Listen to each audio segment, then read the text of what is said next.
ब्रह्मैवाहमस्मि श्रुतिस्मृतिपुराणानाम् आलयं करुणालयं नमामि भगवत्पादं शङ्करं लोकशङ्करं शङ्करं शङ्कराचार्यं सूत्रभाष्यकृतौ वन्दे भगवन्तौ पुनः पुनः श्रीमच्छङ्कर भगवत्पूज्यपाद सद्गुरुभ्यो नमः वन्देदं दच्चिदानन्दं यतिवर्यं महामतिं वेदवेदान्तसारज्ञं सद्गुरुं प्रणतोऽस्म्यहं सदाहं सम्प्रदायज्ञं संयमीन्द्रं सदाश्रयं सद्गुरुं दच्चिदानन्दं सदाचारं समाश्रये श्री श्री दच्चिदानन्देन्द्र सरस्वती महासद्गुरुभ्यो नमः अधीः भगवो ದೇಶವೂ ಅಲ್ಲ ಒಳ್ಳೆ ಕಾಲವೂ ಅಲ್ಲ ಯಾವುದೋ ಮ್ಲೇಚ್ಛ ಶುಚಿಭೂಯಿಷ್ಠವಾದ ದೇಶ ಕಾಲವೂ ಅಷ್ಟೇ ಮಧ್ಯರಾತ್ರಿ ಏನೋ ಆಶುಚ ಇರೋ ಕಾಲ ಸಂದರ್ಭ ಆ ಸಂದರ್ಭ ಆ ಅಶುಚಿ ದೇಶದಲ್ಲೂ ಅಶುದ್ಧವಾದ ಕಾಲದಲ್ಲೂ ಯಾವ ದಾನವೂ ಕೊಡಲ್ಪಡುತ್ತದೆಯೋ ಮತ್ತು ಅಪಾತ್ರೇಭ್ಯ ಪಾತ್ರ ಅಲ್ಲ ದಾನ ತಗೊಳ್ಳೋ ಯೋಗ್ಯರೇ ಅಲ್ಲ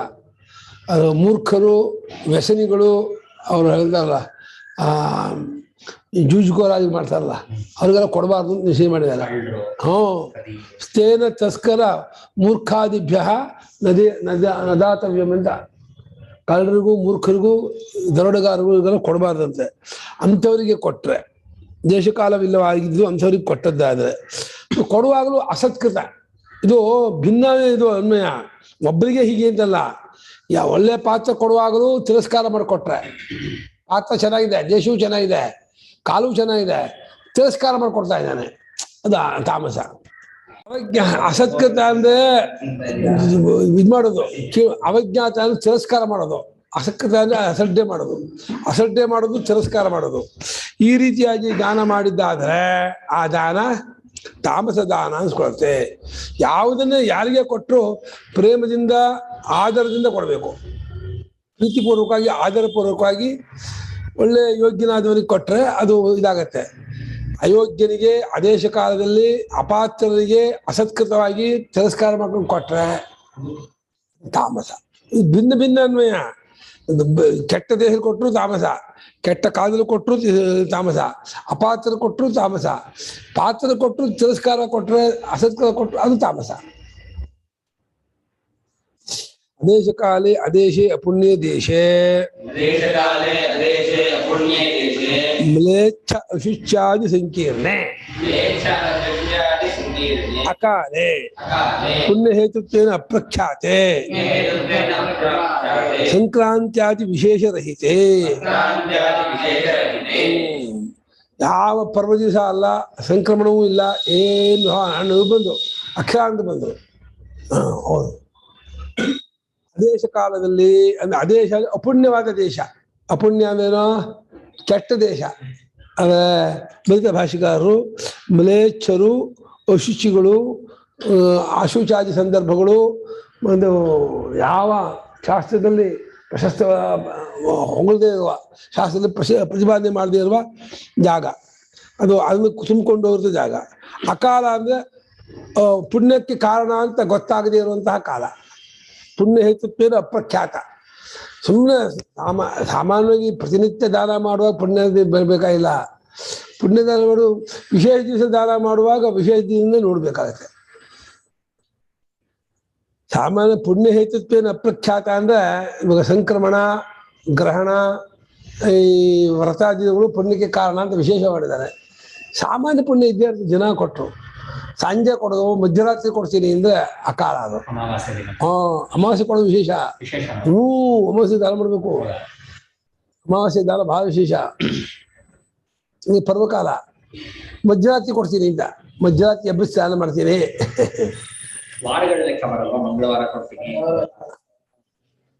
ಹೇಳಿ ಅಪುಣ್ಯ ದೇಶ ಅಕಾಲಕ್ಕೆ ಹೇಳಿ ಅಕ್ಷರ ಅಂದ್ರೆ ಅದೇಶ ಕಾಲೇ ಎಡ್ಡಾಣ ಶ್ಲೋಕ ಮುಗಿಸ್ರಿ ಆಮೇಲೆ ಹೇಳ್ತೀನಿ ಶ್ಲೋಕ ಆಗ್ಲಿ ಮುಂದಿನ ಶ್ಲೋಕ ಹೇಳಿ ಮುಂದಿನ ಶ್ಲೋಕ ಆಗಲ್ಲ ಸಂಕ್ರಾಂತ್ಯಾದಿ ವಿಶೇಷವಿಲ್ಲದೆ ಇರತಕ್ಕಂತಹ ಆ ಕಾಲದಲ್ಲಿ ಕೊಟ್ಟದ್ದಾದರೆ ಅಪಾತ್ರೇಭ್ಯಶ್ಚ ಮೂರ್ಖ ತಸ್ಕರಾದಿಭ್ಯ ಪಾತ್ರ ಅಲ್ಲದವರು ಮೂರ್ಖನು ಅಂದ್ರೆ ಅವಿವೇಕಿ ಅಂದ್ರೆ ಶಾಸ್ತ್ರವನ್ನು ಉದ್ದೇಶಪೂರ್ವಕವಾಗಿ ಉಲ್ಲಂಘನೆ ಮಾಡುವನು ಗುರು ಹಿರಿಯರನ್ನು ಉಲ್ಲಂಘನೆ ಮಾಡುವನು ಯಾವ ಸಂಪ್ರದಾಯವನ್ನು ಮಾಡದೇ ಇರೋನು ಮತ್ತು ಕಳ್ಳ ವ್ಯಸನಿ, ಇಸ್ಪೀಟ್ ಆಡ್ತಾನೆ, ಜೂಜಾಡ್ತಾನೆ, ಕುದುರೆ ಜೂಜಾಡ್ತಾನೆ, ಕುಡಿತಾನೆ, ಇನ್ನೇನೇನೋ ಸಿಗರೇಟ್ ಸೇರ್ತಾನೆ, ಇದೆಲ್ಲ ಮಾಡ್ತಾನೆ. ಇದೆಲ್ಲ ಸ್ಮೃತಿಕಾರರು ಪಟ್ಟಿ ಮಾಡಿದ್ದಾರೆ. ಹೌದಾ? ಹೌದು, ಮಾಡಿದ್ದಾರೆ ಸ್ಮೃತಿಕಾರರು. ದಾನ, ಹೌದು, ಪರಾಶರ ಸ್ಮೃತಿಯಲ್ಲೆಲ್ಲ ಇದೆ. ಇದೆಲ್ಲ ಯಾರ್ಯಾರು ಕೊಡ್ಬೇಕು, ಹೇಗೆ ಕೊಡ್ಬೇಕು ಎಲ್ಲ ಪಟ್ಟಿ ಮಾಡಿದ್ದಾರೆ. ಕನ್ನಡದಲ್ಲೇ ಇದೆ ಪರಾಶರ ಸ್ಮೃತಿ. ಏನು ಮೂರ್ಖರು, ತಸ್ಕರು ಮುಂತಾದವರು ಕೊಡೋದು, ಅಪಾತ್ರರು ಕೊಡೋದು. ದೇಶಾದಿ ಸಂಪತ್ತು ವಾ ಅಸತ್ಕೃತಂ ಪ್ರಿಯವಚನ ಪಾದ ಪ್ರಕ್ಷಾಲನ ಪೂಜಾದಿರಹಿತಂ ಅವಜ್ಞಾತಂ ಪಾತ್ರ ಪರಿಭವ ಯುಕ್ತಂ ಯತ್ ದಾನಂ ತಾಮಸಂ ಉದಾಹೃತಂ. ಒಳ್ಳೆ ದೇಶ, ಒಳ್ಳೆ ಕಾಲವೇ, ಸಂಕ್ರಾಂತಿ ಕಾಲ, ಒಳ್ಳೆ ಕುರುಕ್ಷೇತ್ರ ದೇಶವೇ. ಆದರೂ ಕೊಡುವಾಗ ಅಸತ್ಕೃತವಾಗಿ ಕೊಟ್ರೆ, ಅಂದ್ರೆ ಪ್ರಿಯವಾದವನ್ನು ಮಾತಾಡದೆ, ಗೌರವ ಮಾತಾಡದೆ, ವಿನಯ ತೋರಿಸ್ತೇನೆ. ಅವರ ಪಾದ ಪ್ರಕ್ಷಾಲನೆ ಮಾಡಬೇಕು. ಅವ್ರಿಗೆ ಕೂರಿಸಿ ಗೋದಾನ ಮಾಡಬೇಕಾದ್ರೆ, ಸುವರ್ಣದಾನ ಮಾಡಬೇಕಾದ್ರೆ ಪೂರ್ವಾಭಿಮುಖವಾಗಿ ದರ್ಭಾಸನ ಕೊಟ್ಟು ಕೂರಿಸಿ ಅವರಿಗೆ ಆವಾಹನೆ ಮಾಡಿ ಪಾದವನ್ನು ತೊಳೆದು ಅವರಿಗೆ ಒಂದು ಪುಷ್ಪಮಾಲಿಕೆ ಹಾಕಿ ಅವರಿಗೆ ಷೋಡಶೋಪಚಾರ ಪೂಜೆ ಮಾಡಿ ಒಳ್ಳೆ ನೈವೇದ್ಯಕ್ಕೆ ಒಳ್ಳೊಳ್ಳೆ ಬಾದಾಮಿ ಹಾಲು ಇತ್ಯಾದಿಗಳನ್ನು ಕೊಟ್ಟು ಹಣ್ಣು ಹಂಪಲನ್ನ ದಾನ ಮಾಡಿ ಆಮೇಲೆ ಸಂಕಲ್ಪ ಮಾಡಿ ಇಂಥ ಇದಕ್ಕೆ ಬ್ರಾಹ್ಮಣನಿಗೆ ಇಂಥ ಗೋದಾನ ಕೊಡ್ತಾ ಇದ್ದೀನಿ, ಇಂಥ ಸುವರ್ಣದಾನ ಕೊಡ್ತಾ ಇದ್ದೀನಿ ಕೊಟ್ಟರೆ ಅವ್ರಿಗೆ ಮರ್ಯಾದೆ ಹೆಚ್ಚಾಗುತ್ತೆ. ಬೀಜ ಬರ ಇಲ್ಲಿ ಕೈ ತೋರ್ಸ ಹೌದಾ ಅಂತ ಅಂದ್ಬಿಟ್ರೆ ಏನ್ ದಾನ ಅದು? ಸುಮ್ಮನೆ ಬೀದಿ ಬಾರೋ ಇಲ್ಲಿ ಕೊಟ್ಬಿಟ್ಟು ಕೈಗೆ ಕೊಟ್ಬಿಟ್ರೆ ಕಳ್ಸೋದು ಅಲ್ಲ. ಅದು ಶಾಸ್ತ್ರೀಯ ಕರ್ಮಕ್ಕೆ ಒಂದು ಕ್ರಮ ಇದೆ, ಒಂದು ನಿಯಮ ಇದೆ. ಆ ರೀತಿ ಕುಳ್ಳರಿಸಿ ಗೌರವಿಸಿ ಪೂಜೆ ಮಾಡಿ ಕೊಡಬೇಕು. ಅವಜ್ಞಾತ ಅಂದ್ರೆ ಪಾತ್ರ ಪರಿಭವ. ದಾಂಡಿಗಳ ಬೆಳೆದಿದೆಯಲ್ಲ, ಏನಾಗ್ತಿದ್ದೆ ರುಳಿಯಕ್ಕೆ, ಆಯ್ತು ತಿನ್ಕೊಂಡು ಏನು ಮಾಡ್ತೆ ಬಂದಿದ್ಯಲ್ಲ ಅಂತ ದಾನಕ್ಕೆ ತಗೊಳ್ಬಾರ್ದು ಕರೆದ್ಬಿಟ್ಟು ದಾಂಡಿಗಳು ಬೆಳೆದಿದ್ಯಾ, ದುಡಿದ 4 ಆದಷ್ಟು ದುಡಿಬಹುದು, ಸೀಳಿದ 4 ಆದಷ್ಟು ಇದೆಯಾ, ಏನಾಗಿದೆ ದಾನ ತೊಳಗೆ ಅಂತ ಹೇಳ್ಬಿಟ್ಟು ಬೈದ್ಬಿಟ್ಟು ಆಯ್ತು ಬಂದಿದೆ ತಗೊಂಡು ಏನೇನು ಮಾಡೋಕ್ಕಾಗತ್ತೆ ಅಂತೀನಿ. ಪಾತ್ರವನ್ನು ತಿರಸ್ಕಾರ ಮಾಡಿ ಕೊಡುವಂತಹ ದಾನ ಯಾವುದುಂಟೋ ಆ ದಾನ ತಾಮಸ ದಾನ. ಅದಕ್ಕೆ ಇಹಲೋಕದಲ್ಲಿಲ್ಲ ಪರಲೋಕದಲ್ಲಿಲ್ಲ ಫಲ, ಅದಕ್ಕೆ ದುಃಖವೇ ಫಲ, ಅದಕ್ಕೆ ವ್ಯರ್ಥವೇ.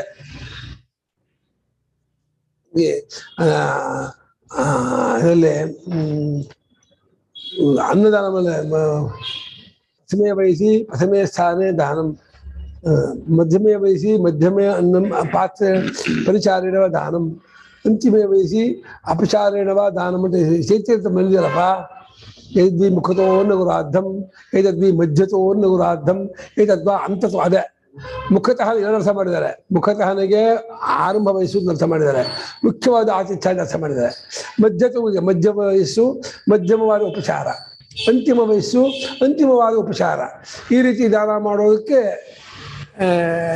ಫಲ ಬೇರೆ ಬೇರೆ ಹೇಳಿದ್ದಾರೆ, ಬೇರೆ ಬೇರೆ ಬರುತ್ತೆ ಅಂತ. ಆ ರೀತಿ ಹೀಗೆ ತಿರಸ್ಕಾರದಿಂದ ಅಗೌರವದಿಂದ ವಿನಯಾದಿಗಳಿದ್ದೇನೆ ದಾನ ಮಾಡಿದ್ದಾದ್ರೆ ಅದು ತಾಮಸ ದಾನ ಅನಿಸ್ಕೊಳುತ್ತೆ. ಈಗ ಯಜ್ಞದಾನ ತಪಃ ಪ್ರಭೃತೀನಾಂ ಸಾದ್ಗುಣ್ಯಕರಣಾಯ ಅಯಂ ಉಪದೇಶಃ ಉಚ್ಯತೆ. ಹೇಳಿ. ಯಜ್ಞ, ದಾನ, ತಪಸ್ಸು ಈ 3 ಪ್ರಭೃತಿ ಶಬ್ದದಿಂದ ಸ್ವಾಧ್ಯಾಯಾದಿಗಳು, ಪೂಜಾದಿಗಳು ಎಲ್ಲವೂ ಕೂಡ ಸಾತ್ಗುಣ್ಯ ಅಂದ್ರೆ ಹೆಚ್ಚು ಗುಣವತ್ತರವಾಗಬೇಕು, ಯಾವ ದೋಷವೂ ಇರಬಾರ್ದು, ನಿರ್ವಿಘ್ನವಾಗಿ ಆಗಬೇಕು, ಒಳ್ಳೆ ಆನಂದವಾಗಿರ್ಬೇಕು ಅಂತಿದ್ರೆ ಈ ಮುಂದಿನ ಉಪದೇಶವನ್ನ ಅವನು ಚೆನ್ನಾಗಿ ಮನಸ್ಸಲ್ಲಿ ಇಟ್ಕೋಬೇಕು. ಅಯಮಿತಿ ವಕ್ಷ್ಯಮಾಣ ಉಪದೇಶ. ಅಯಂ ಅನ್ನೋದು ಮುಂದಿನ ಶ್ಲೋಕದ ಹೇಳ್ತೀವಲ್ಲ ಆ ಉಪದೇಶ ಚೆನ್ನಾಗಿ ಇಟ್ಕೋಬೇಕು. ಅಂದ್ರೆ ಇದು ಯಜ್ಞಾದಾನ ತಪಸ್ಸು ಅನ್ನೋದು ಗೃಹಸ್ಥನ ನಿತ್ಯ ಕರ್ಮ. ಇನ್ ಬ್ರಹ್ಮಚಾರಿಗೆ ಸ್ವಾಧ್ಯಾಯವೇ ನಿತ್ಯ ಕರ್ಮ, ವಾನಪ್ರಸ್ಥರಿಗೆ ತಪಸ್ಸೇ ನಿತ್ಯ ಕರ್ಮ, ಸನ್ಯಾಸಿಗಳೇ ಪ್ರಣವನಿಷ್ಠತೆಯೇ ನಿತ್ಯ ಕರ್ಮ. ಅದು ಯಾವುದಾದ್ರೂ ಆಗಲಿ ಅದು ಚೆನ್ನಾಗಿ ಹೆಚ್ಚು ಫಲ ಆಗ್ಬೇಕು, ಕರ್ಮ ಯೋಗವಾಗಬೇಕು ಅಂತಿದ್ರೆ ಈ ಮುಂದಿನ ಉಪದೇಶವನ್ನ ಚೆನ್ನಾಗಿ ಇಟ್ಕೋಬೇಕು ಅಂತ. ಇದರಲ್ಲಿ ಒಂದೊಂದಕ್ಕೂ ಅನುಭವ ಯುಕ್ತಿಯೂ ಇದೆ, ಶಾಸ್ತ್ರವಾಕ್ಯವೂ ಇದೆ. ಶಾಸ್ತ್ರವಾಕ್ಯ, ಅನುಭವ, ಯುಕ್ತಿ 3 ಇರೋದ್ರಿಂದ ಮುಂದಿನ ಶ್ಲೋಕ ಬಹಳ ಪ್ರಧಾನವಾದದ್ದು. ಇಡೀ ಜಗತ್ತಿನಲ್ಲಿ ಯಾರು ಯಾವ ಕರ್ಮವನ್ನು ಮಾಡ್ಲಿ ಈ ಕರ್ಮ ಮಾಡುವ ಆರಂಭದಲ್ಲೂ ಮಧ್ಯದಲ್ಲೂ ಕೊನೆಯಲ್ಲೂ ಈ ಅರಿವಿರಬೇಕು. ಏನು ಅರಿವು ಅಂತ ಹೇಳ್ತಾರೆ. ಓಂ ತತ್ಸದಿತಿ ನಿರ್ದೇಶಃ ಓಂ ದತ್ಸದಿತಿ ನಿರ್ದೇಶಃ ಬ್ರಹ್ಮಣಸ್ತ್ರಿವಿಧ ಸ್ಮೃತಃ ಬ್ರಹ್ಮಣಸ್ತ್ರಿವಿಧ ಸ್ಮೃತಃ ಬ್ರಾಹ್ಮಣಾಸ್ತೇನ ವೇದಾಶ್ಚ ಬ್ರಾಹ್ಮಣಾಸ್ತೇನ ವೇದಾಶ್ಚ ಯಜ್ಞಾಶ್ಚ ವಿಹಿತಾಃ ಪುರಾ ಯಜ್ಞಾಶ್ಚ ವಿಹಿತಾಃ ಪುರಾ. ಓಂ ದತ್ಸದಿತಿ ನಿರ್ದೇಶೋ ಬ್ರಹ್ಮಣಸ್ತ್ರಿವಿಧ ಸ್ಮೃತಃ ಬ್ರಾಹ್ಮಣಾಸ್ತೇನ ವೇದಾಶ್ಚ ಯಜ್ಞಾಶ್ಚ ವಿಹಿತಾಃ ಪುರಾ. ಓಂ ತತ್ಸತ್ ಓಂ ತತ್ ಓಂ ತತ್ ಸತ್ ಇತಿ ನಿರ್ದೇಶಃ ಬ್ರಹ್ಮಣಃ ತ್ರಿವಿಧಃ ಸ್ಮೃತಃ ಬ್ರಾಹ್ಮಣಾಃ ತೇನ ವೇದಾಃ ಚ ಯಜ್ಞಾಃ ಚ ವಿಹಿತಾಃ ಪುರಾ. ಓಂ ತತ್ಸತ್ ಓಂ ತತ್ ಸತ್ ಅನ್ನೋದು ಪರಬ್ರಹ್ಮದ 3 ಹೆಸರು ಅಂತ. ಪರಮಾತ್ಮನಿಗೆ ಹೆಸರಿಲ್ಲದೆ ಹೋದ್ರು ಶಾಸ್ತ್ರವು ಅಧ್ಯಾರೋಪ ದೃಷ್ಟಿಯಿಂದ 3 ಹೆಸರನ್ನು ಇಟ್ಕೊಂಡಿದೆ. ಓಂ ಅನ್ನೋದು ಒಂದು, ತತ್ ಅನ್ನೋದೊಂದು, ಸತ್ ಅನ್ನೋದೊಂದು. ಅದು ಬ್ರಹ್ಮಣ ನಿರ್ದೇಶ ಅಂದ್ರು. ಈ ನಿರ್ದೇಶ ಎಂಬ ಶಬ್ದದಲ್ಲೇ ಉಪದೇಶ ಕ್ರಮವೂ ಇದೆ, ಅನುಭವವೂ ಇದೆ. ಪರಬ್ರಹ್ಮವನ್ನ ಓಂ ಅಂತ ಹೇಳೋದು ಅಭಿಧಾನಾಭಿಧೇಯ ವ್ಯತಿರಿಕ್ತವಾದ ಸ್ವರೂಪ. ಮಾಂಡೂಕ್ಯದಲ್ಲಿ ಓಮಿತ್ಯೇದಖರಂದಂ ಸರ್ವಂ ಅಂತ ಓಂ ಅಂತ ಕರೆದಿದ್ದಾರೆ.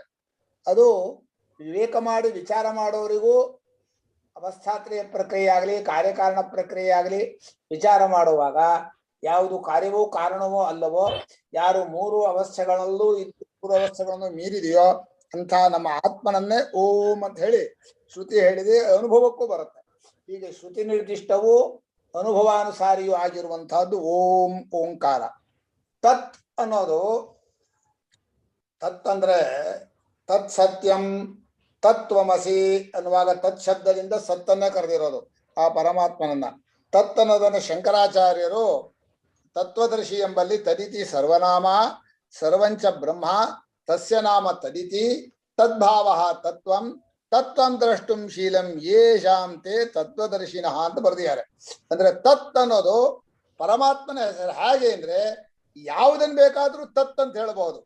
ತತ್ ತತ್ ತತ್ ಅಂತ ಹೇಳಿದ್ರೆ ಎಲ್ಲದರಲ್ಲೂ ಇರೋದೇ ತತ್ವ. ಅದು ಅದಪ್ಪ ಅದು ಅದು ಅಂದ್ರೆ ಮನಸ್ಸಿನಲ್ಲಿ ನಾವು ಮಾಡ್ಕೊಂಡಿರೋ ರೂಪವೂ ಆಗತ್ತೆ, ಶಾಸ್ತ್ರ ಸಿದ್ಧವಾದ ಸತ್ಸ್ವರೂಪವೂ ಆಗತ್ತೆ. ನಮ್ಮ ಮನಸ್ಸಿನಲ್ಲಿ ಏನೋ ಒಂದಿದೆ, ಅದನ್ನ ಚೆನ್ನಾಗಿ ತಿಳ್ಕೊಂತಾನೆ. ಅದನ್ನ ಅಂದ್ರೆ ಅವನ ಮನಸ್ಸಲ್ಲಿ ಇರೋದನ್ನ ಅಂತ ಅರ್ಥವಾಗತ್ತೆ. ನಾವು ಏನಾದ್ರೂ ಇನ್ನೊಬ್ರಿಗೆ ಗೊತ್ತಾಗದಾಗ ಹೇಳ್ಬೇಕಾದ್ರೆ ಅದು ಬಹಳ ಚೆನ್ನಾಗಿತ್ತು ಅಂತೀವಿ. ಅದು ಅಂದ್ರೆ ಏನು, ಆ ತಿಂದದ್ದೋ ಕೊಟ್ಟದ್ದೋ ನೋಡಿದ್ದೋ ಯಾವುದು ಗೊತ್ತಾಗಲ್ಲ. ಆದ್ರೆ ಎಲ್ಲವೂ ಯಾವುದಾಗಿದೆಯೋ, ಯಾವುದಕ್ಕೆ ಸ್ಪೆಷಲ್ ಆದಂತಹ ಹೆಸರು ಇಲ್ವೋ, ಬೇರೆಯಿಂದ ಬೇರೆ ಆಗಲ್ವೋ, ಅದು ಸರ್ವನಾಮ. ಅದು ಸರ್ವನಾಮ ಅಂದ್ರೆ ಸರ್ವಕ್ಕೂ ಹೇಳಬಹುದಾದ ನಾಮ ಅಂತ. ಸರ್ವನಾಮ ಅನ್ನೋದು ಪ್ರೋನೌನ್ ಅಂತ ಅರ್ಥದಲ್ಲಿ ಸರ್ವನಾಮ ಅಂತಿದೆ. ಸರ್ವಾದೀನಿ ಸರ್ವನಾಮಾನಿ ಅಂತ ಲೆಕ್ಕ ಹಾಕಿದ್ದಾರೆ. ಆದ್ರೆ ಸರ್ವನಾಮ ಅನ್ನೋದು ಎಲ್ಲವೂ ಯಾವುದಾಗಿದೆಯೋ ಅದಕ್ಕೆ. ಎಲ್ಲವೂ ಆಗಿರೋದಕ್ಕೆ ನಾಮ ಹೇಳಿದ್ರೆ ನಮಗ್ ಒಂದ್ ಕಷ್ಟ ಏನ್ ಗೊತ್ತಾ, ನಾಮ ಹೇಳೋದೇ ಬೇರೆಯಿಂದ ಬೇರೆ ಮಾಡೋಕೆ. ಇಂಥವರೇ ಬರಬೇಕು ಅಂತ. ರಾಮ ಕೃಷ್ಣ ಇದ್ದಾಗ ರಾಮ ಬಾರೋ ಅಂದ್ರೆ ಕೃಷ್ಣನನ್ನು ಕರೆದಿಲ್ಲ ಅಂತ ಅರ್ಥ ಆಗತ್ತೆ ಅದರಲ್ಲಿ. ಹೀಗೆ ಬೇರೆದಿಂದ ಬೇರೆ ಮಾಡೋಕ್ಕೋಸ್ಕರ ನಾಮ ಇದ್ರು ಕೂಡ ತತ್ ಅನ್ನೋ ಪದ ಎಲ್ಲಕ್ಕೂ ಹೆಸರು ಅಂದ್ರೆ ಒಂದ್ ರೀತಿ ಯಾವ್ದ್ರ ಹೆಸರು ಅಲ್ಲ, ಎಲ್ಲ ಹೆಸರು ಹೌದು. ಅದನ್ನ ಸರ್ವನಾಮ ಪರಾಮರ್ಶಕ ಅಂತ ನಾವು ಕರಿತೀವಿ. ಎಲ್ಲ ಸರ್ವನಾಮಗಳು ಹಿಂದಿನದೋ ಮುಂದಿನದೋ ಪ್ರಸಿದ್ಧವೋ ಪರಾಮರ್ಶವನ್ನು ಮಾಡತ್ತೆ. ಪರಾಮರ್ಶೆ ಮಾಡೋದು ಯಾವುದು ಅಂತ ತಿಳ್ಕೊಳ್ಳೋದ್ರಲ್ಲೇ ಜಾಣ ಅವನು. ನಮ್ಮ ವಾರ್ತೆಕಾರ ಪ್ರಕಾರ ಎಲ್ಲದರಲ್ಲೂ ಮುಂಚೆ ಇರೋದು, ಸಾಮಾನ್ಯವಾಗಿರೋದು ಪರಮಾತ್ಮನೇ. ಅದನ್ನ ಪರಮಾತ್ಮನ ಪರಾಮರ್ಶಕವೇ ತತ್ ಶಬ್ದ. ಇನ್ನು ವಿಶೇಷವಾಗಿ ತಪ್ಪು ತಿಳ್ಕೊಂಡಾಗ ಅದು ಹೆಸರು ಆಕಾರ ಬರುತ್ತೆ, ಅದು ಇಂಥದ್ದು ಅಂತ ಹೇಳ್ತೀವಿ. ಹೀಗೆ ಅನುಭವಾನುಸಾರಿಯಾಗಿ ವಿಚಾರ ಮಾಡಿದವನಿಗೆ ಎಲ್ಲೆಲ್ಲೂ ವ್ಯಾಪಕವಾದದ್ದು ತತ್, ಸಮಸ್ತವೂ ಆಗಿರೋದು ತತ್. ಆಗ ತತ್ ಅನ್ನೋದು ಪರಮಾತ್ಮನ ಅಂದ್ರು. ಸತ್ ಅನ್ನೋದು ಪರಮಾತ್ಮನ ಹೆಸರು ಅನ್ನೋದನ್ನು ಪ್ರಸಿದ್ಧವಾಗಿದೆ. ಸತ್ ಅನ್ನೋ ಶಬ್ದವನ್ನ ಛಾಂದೋಗ್ಯ ಸದೇವ ಸೌಮ್ಯ ಇದಮಗ್ರ ಅಸೀತ್ ತತ್ ಅಸೀತ್ ಸದ್ ಅಸೀತ್ ಅರ್ಥ ಹೇಳಿದ್ದಾರೆ. ಸತ್ ಅಂದ್ರೆ ಇರೋದು ಅಂತ ಅರ್ಥ. ಯಾವುದು ಇರೋದೋ ಅದು ಯಾವಾಗಲೂ ಇದ್ದೇ ಇರುತ್ತೆ, ಇರೋದು ಇಲ್ಲವಾಗೋದಿಲ್ಲ ಅನ್ನೋ ಅರ್ಥದಲ್ಲಿ. ಇರುವಿಕೆಗೆ ಎಂದು ಬದಲಾವಣೆಯೂ ಇಲ್ಲ, ಇಲ್ಲವಾಗೋದೂ ಇಲ್ಲ. ಅದು ಯಾವ ವಿಶೇಷವನ್ನು ಹೊಂದಿಲ್ಲ. ಅದನ್ನ ಬರಿಯ ಇರುವು ಅಂತ ನಮ್ಮ ಕನ್ನಡದಲ್ಲಿ ಬರೆದ ಹಾಗೆ ಸತ್ ಶಬ್ದವು ಪರಮಾತ್ಮನ ವಾಚಕ. ಇನ್ನೊಂದು ಅರ್ಥ ಏನಿದೆ ಅಂದ್ರೆ, ಲೋಕದ ಪದಾರ್ಥಗಳನ್ನ ಇದೆ ಅನ್ನೋದಕ್ಕೂ ಪರಮಾತ್ಮನನ್ನ ಇದೆ ಅನ್ನೋದಕ್ಕೂ ಸ್ವಲ್ಪ ಅನುಭವದಲ್ಲಿ ವ್ಯತ್ಯಾಸ. ಪ್ರತ್ಯಕ್ಷಾದಿಗಳಿಂದ ಕಂಡು ನಮಗೆ ಉಪಯೋಗಕ್ಕೆ ಬರೋದಾದ್ರೆ ಅದನ್ನ ಸತ್ ಅಂತ ಕರೆದಿದ್ದೀವಿ.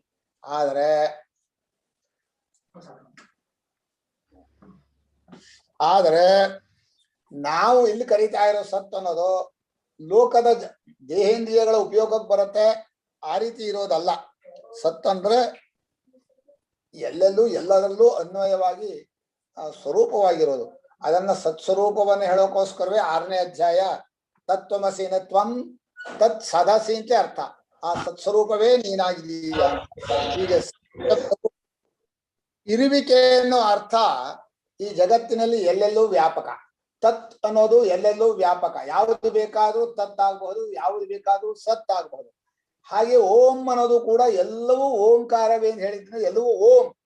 ಅವನ್ ಏನಾದ ಅಂದ್ರೆ ಓಮಾದ. ಓಮಾದ ಅಂದ್ರೆ ಸ್ವರೂಪಕ್ಕೆ ಹೋದ ಅಂತ ಅರ್ಥ. ಓಮಾದ ಅಂದ್ರೆ ಇಲ್ಲವಾದ ಅಂತ ಮಾಡ್ಕೊಂಡು ಓಂ ತತ್ ಸತ್ ಅನ್ನೋದು ಅನುಭವದಿಂದಲೂ ಪರಮಾತ್ಮನ ಸ್ವರೂಪ. ಶಾಸ್ತ್ರವೂ ನಿರ್ದೇಶ ಮಾಡಿದೆ, ಯುಕ್ತಿಗೂ ಹೊಂದತ್ತೆ. ಆದ್ರಿಂದ ಓಂ ತತ್ ಸತ್ ಅನ್ನೋದು ಇತಿ ಬ್ರಹ್ಮಣ ನಿರ್ದೇಶ, ಪರಮಾತ್ಮನ ನಿರ್ದೇಶ. ಇದು 3 ಪ್ರಕಾರವಾಗಿ ಶಾಸ್ತ್ರ ಹೇಳಿದೆ. 3 ಅಂತಲ್ಲ, ಈ 3 ಪರಮಾತ್ಮನ ನಿರ್ದೇಶವೇ ಹೌದು. ಈ 3ರಿಂದಲೇ ನಮ್ಮ ಕರ್ಮಗಳು, ನಮ್ಮ ಯಜ್ಞಗಳು, ನಮ್ಮ ತಪಸ್ಸು, ಈ 3 ಕೂಡ ಪರಮಾತ್ಮನಿಂದಲೇ ಆರಂಭ. ಪರಮಾತ್ಮನನ್ನೇ ಆಶ್ರಯಿಸ್ಕೊಂಡಿರತ್ತೆ, ಪರಮಾತ್ಮನಲ್ಲೇ ಮುಗಿಯತ್ತೆ. ಕೊನೆಗೆ ಪರಮಾತ್ಮನಿಗೆ ಅರ್ಪಿತವಾಗಬೇಕು. ಯಜ್ಞಾದಾನ ತಪಸ್ಸು ಅನ್ನೋದು ನಾವು ಪರಮಾತ್ಮನಿಂದ ಆಧಾರವಿಟ್ಟುಕೊಂಡು ಪರಮಾತ್ಮನಲ್ಲೇ ನಡೆದು ಪರಮಾತ್ಮನಲ್ಲೇ ಅರ್ಪಣೆಯಾಗಬೇಕು ಅಂತ. ಈ ವೇದಗಳಲ್ಲಿ ಯಾರು ಯಜ್ಞ ಮಾಡುವಾಗ ಒಂದು ಕಥೆ ಇದೆ. ಎಲ್ಲಿಂದ ಯಜ್ಞ ಆರಂಭವಾಗತ್ತೆ, ಎಲ್ಲಿರತ್ತೆ? ಯೋ ಯಥೋ ಯಜ್ಞಂ ಪ್ರಯುಂಕ್ತೆ ಅದೇನಂ ಪ್ರತಿಷ್ಠಾಪಯತಿ. ಎಲ್ಲಿಂದ ಯಜ್ಞ ಆರಂಭವಾಗತ್ತೆ, ಎಲ್ಲಿರತ್ತೆ, ಎಲ್ಲಿ ನಿಲುಗಡೆ ಹೊಂದತ್ತೆ ಅಲ್ವಾ? ಅತಾದ್ವಾಧ್ವರ್ಯ ಯಜ್ಞಂ ಪ್ರಯುಕ್ತ. ಹಿರಣ್ಯ ಗರ್ಭ ಇದಾನಲ್ಲ ಪ್ರಾಣ, ಆ ಪ್ರಾಣದಿಂದ ಕ್ರಿಯೆ ಅನ್ನೋದು ಆರಂಭವಾಗತ್ತೆ. ಪ್ರಾಣನಲ್ಲೇ ಇರುತ್ತೆ, ಪ್ರಾಣನಲ್ಲೇ ಕೊನೆಗಾಣತ್ತೆ. ಆದ್ರಿಂದ ವಾತಾದ್ ಯಜ್ಞ ಪ್ರಯುಜ್ಯತಾಂ ಯಜ್ಞಂ ವಾತಾದಾರಭಿ ಅಂತ ಹೇಳಿ ಆರಂಭ ಮಧ್ಯ ಕೊನೆಯಲ್ಲೂ ಆ ಪ್ರಾಣನಿಂದ ನಡೆಯುತ್ತೆ ಅಂತ ವೈದಿಕ ಕರ್ಮದ ಸಾಮಾನ್ಯ ನಿರ್ದೇಶ. ಆ ಪ್ರಾಣನೂ ಕೂಡ ಪರಮಾತ್ಮನ ಚೈತನ್ಯವನ್ನು ಆಶ್ರಯಿಸಿರೋದ್ರಿಂದ ಪರಮಾತ್ಮನಿಂದಲೇ ಪ್ರಾರಂಭ, ಪರಮಾತ್ಮನಿಗಾಗಿಯೇ ಮಾಡೋದು. ಯಾರಾದ್ರೂ ಏನೇ ಕರ್ಮ ಮಾಡಿದ್ರು ಒಂದು ಚೇತನ ಕಲ್ವ ಮಾಡೋದು. ಯುಕ್ತಿ ನೋಡಿ, ಚೈತನ್ಯ ಇಲ್ಲಿ ಹೋದ್ರೆ ಏನ್ ನಡೆಯುತ್ತೆ? ಒಂದ್ ಫ್ಯಾನ್ ತಿರುಗ್ತಾ ಇದೆ, ಯಾರು ಕೆಳಗ್ ಕೂತಿಲ್ಲ ಅಂದ್ರೆ ಬೈತಾರೆ. ಏನ್ರಿ ಯಾರು ಫ್ಯಾನ್ ಇಲ್ಲ, ಫ್ಯಾನ್ ತಿರುಗ್ತಾ ಇದೆಯಲ್ಲ ಅಂತಾರೆ. ಅಂದ್ರೆ ಯಾರಾದ್ರೂ ಚೇತನ ಉಪಯೋಗಿಸಿದ್ರೆ ಆ ವಸ್ತುವಿಗೆ ಸಾರ್ಥಕ ಅಂತ. ಈಗ ಕ್ರಿಯೆಯಾಗಲಿ ವಸ್ತುವಾಗಲಿ ಚೇತನಕ್ಕೋಸ್ಕರ ಇದೆ. ಆ ಚೈತನ್ಯವೇ ಪರಮಾತ್ಮ. ಆದ್ರಿಂದ ನಮ್ಮ ಲೋಕ ವ್ಯವಹಾರದಲ್ಲೂ ಚೈತನ್ಯ, ಪರಮಾರ್ಥದಲ್ಲೂ ಚೈತನ್ಯ, ಎಲ್ಲ ಯಜ್ಞಾದಿಗಳು ಎಲ್ಲವೂ ಚೈತನ್ಯಾಶ್ರಿತವಾಗಿದೆ ಅನ್ನೋದನ್ನ ವೇದಾಂತದಲ್ಲಿ ತಿಳಿದಂತಹ ಬ್ರಹ್ಮಜ್ಞಾನಿಗಳು ನಿರ್ದೇಶ ಮಾಡಿದ್ದಾರೆ. 3 ಹೆಸರನ್ನ, ಓಂ ತತ್ ಸತ್ ಅಂತ. ಅದಕ್ಕೆ ಬ್ರಾಹ್ಮಣರು ಆ 3 ನಿರ್ದೇಶದಿಂದ ತಮ್ಮ ವೇದಾಧ್ಯಯನವನ್ನು ಮಾಡುವಾಗಲೂ ಯಜ್ಞಗಳನ್ನು ಮಾಡುವಾಗಲೂ ಹಿಂದೆ ಆ ಓಂಕಾರವನ್ನು ಹೇಳಿ ಅದನ್ನ ವೇದಾಧ್ಯಯನ ಮಾಡ್ತಾರೆ. ಶ್ರೀ ಗುರುಭ್ಯೋ ನಮಃ ಹರಿಹಿ ಓಂ ಅಂತ 3 ಇದರಿಂದ ಹೇಳಬೇಕು ಅಂತ. ಓಂಕಾರ ಹೇಳದ ವೇದ ಸೋರ್ ಹೋಗ್ಬಿಡತ್ತೆ. ಸರ್ವತ್ಯನೋಂಕೃತೋ ವೇದ ಅಂತ. ಅನೋಂಕೃತೋ ವೇದ ಸ್ರವತಿ. ಓಂಕಾರ ಹೇಳದೇ ಇರುವಂತ ಆರಂಭ ಮಾಡಿ ಹಾಗೆ ವೇದ ಅಧ್ಯಯನ ಮಾಡಿಬಿಟ್ಟ ಅಂದ್ರೆ ಆ ವೇದ ಸೋರ್ ಹೋಗ್ಬಿಡುತ್ತೆ. ಓಂಕಾರದಲ್ಲಿ ಮುಗಿಸ್ದೇ ಹೋದ್ರೆ ಅದು ನಿಲುಗಡೆನೆ ಆಧಾರವಿಲ್ಲದೆ ಹೋಗುತ್ತೆ. ಆದ್ರಿಂದ ನೀವು ಯಾವುದೇ ಮಂತ್ರವನ್ನು ಹೇಳಬೇಕಾದ್ರೂ ಓಂ ಅಂತ ಶುರು ಮಾಡಬೇಕು, ಮುಗಿಸುವಾಗಲೂ ಓಂ ಅಂತ. ಆದ್ರಿಂದ ನಾವು ನಮ್ಮ ನಾಮಗಳನ್ನು ಹೇಳುವಾಗ ಓಂ ಕೇಶವಾಯ ನಮಃ, ಓಂ ನಾರಾಯಣಾಯ ನಮಃ ಅಂತ ಹೇಳ್ತೀವಿ. ಆಗದೆ ಹೋದ್ರೆ ಮೊದಲನೇ ಸಲ ಓಂ ಅಂತ ಹೇಳಿ ಕೊನೆಯಲ್ಲಿ ಓಂ ಅಂತ ಅಂದ್ಬಿಡ್ತೀವಿ. ಹೀಗೆ ಸಮಸ್ತ ಕ್ರಿಯೆಗಳು, ಸಮಸ್ತ ಯಜ್ಞಗಳು, ಸಮಸ್ತ ಸ್ವಾಧ್ಯಾಯಗಳು ಎಲ್ಲವೂ ಓಂಕಾರದಿಂದ ಆರಂಭ ಅಂತ ಹೇಳಿ ಹಿಂದಿನವರು ನಿರ್ದೇಶ ಮಾಡಿದ್ದಾರೆ. ಇದನ್ನ ನಿತ್ಯ ಕರ್ಮದ ಉಪಲಕ್ಷಣ. ತಮ್ಮ ತಮ್ಮ ಕರ್ಮವನ್ನ ಪರಮಾತ್ಮನಿಗೆ ಅರ್ಪಣೆ ಮಾಡಬೇಕು ಅನ್ನೋಕ್ಕೋಸ್ಕರವಾಗಿ ಆ ಸಾದ್ಗುಣ್ಯದ ವಿಶೇಷವಾಗಿ ಹೇಳ್ತಾರೆ. ಭಾಷ್ಯವನ್ನು ಓದೋಣ. ಅಲ್ಲ ಬ್ರಾಹ್ಮಣರು ಅದನ್ನು ಉಂಟಾದ್ರಲ್ಲ ಬ್ರಾಹ್ಮಣ ಅನ್ನೋದು ಉಪಲಕ್ಷಣ. ಅಲ್ಲ ಓಂ ತತ್ಸತ್ ಬ್ರಾಹ್ಮಣರು ಉಂಟಾದ್ರು ಹೆಂಗೆ? ಬ್ರಾಹ್ಮಣರು ಹುಟ್ಟಿದ್ರು ಅಂತಲ್ಲ, ಬ್ರಾಹ್ಮಣರು ನಿರ್ದೇಶ ಮಾಡಿದ್ದಾರೆ ಅಂತ. ಅಲ್ಲ ನಿರ್ಮಿತ ಅಂದಿದ್ದಾರೆ ಸ್ವಾಮಿಗಳು ಕನ್ನಡದಲ್ಲಿ. ಬ್ರಾಹ್ಮಣರು ಯಜ್ಞಗಳು ವೇದಗಳು ಉಂಟಾಗಿದ್ದಾರೆ ಕೆಲಸ ಮಾಡಿದ್ದಾರೆ. ಬ್ರಾಹ್ಮಣ ನಿರ್ದೇಶನ ನಿರ್ಮಿತ ಆಗಬಹುದು. ಬ್ರಾಹ್ಮಣರು ಹುಟ್ಟಿದ್ದಾರೆ ಅಂದ್ರೆ ಓಂಕಾರದಿಂದ ಮೊಟ್ಟ ಪರಮಾತ್ಮನು ಬ್ರಾಹ್ಮಣ ವೇಷವನ್ನು ಹಾಕೊಂಡಲ್ಲ, ಓಂ ಅಂತ ಹೇಳ್ತಾನೆ ಅವರು ಹುಟ್ಟಿದ್ರು. ಪರಮಾತ್ಮನಿಂದ ಹುಟ್ಟಿದ್ದೆಲ್ಲವೂ ಅಲ್ಲ, ಅವಿಕೃತಂ ಬ್ರಹ್ಮ ರೂಪಂ ಅಂತ ಇದೆಯಲ್ಲ ಶ್ರುತಿಯಲ್ಲೇ, ಬೃಹದಾರಣ್ಯಕದಲ್ಲೇ ಇದೆ.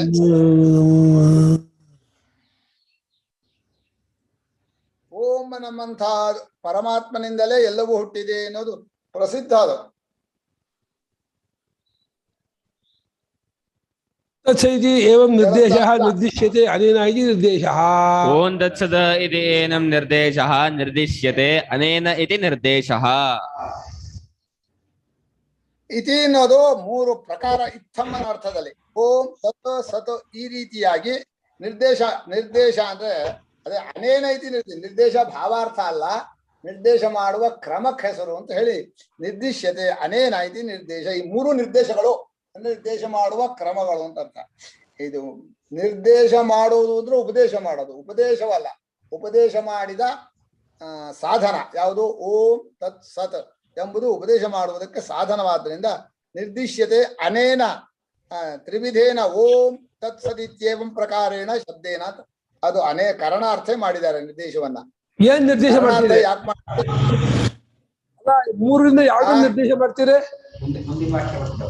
ಅಲ್ಲ, ನಿರ್ದೇಶ ಅಂದ್ರೆ ನಿರ್ದೇಶ ಮಾಡುವ ಸಾಧನಗಳು. ಉಪದೇಶ ಯಜ್ಞಾದಿಗಳಿಗೆ ಈ ಮೂರೇ ನಿರ್ದೇಶ ಸಾಧನ. ನಿರ್ದೇಶ ಮಾಡುವ ಸಾಧನವನ್ನೇ ನಿರ್ದೇಶ ಅಂತಾರೆ.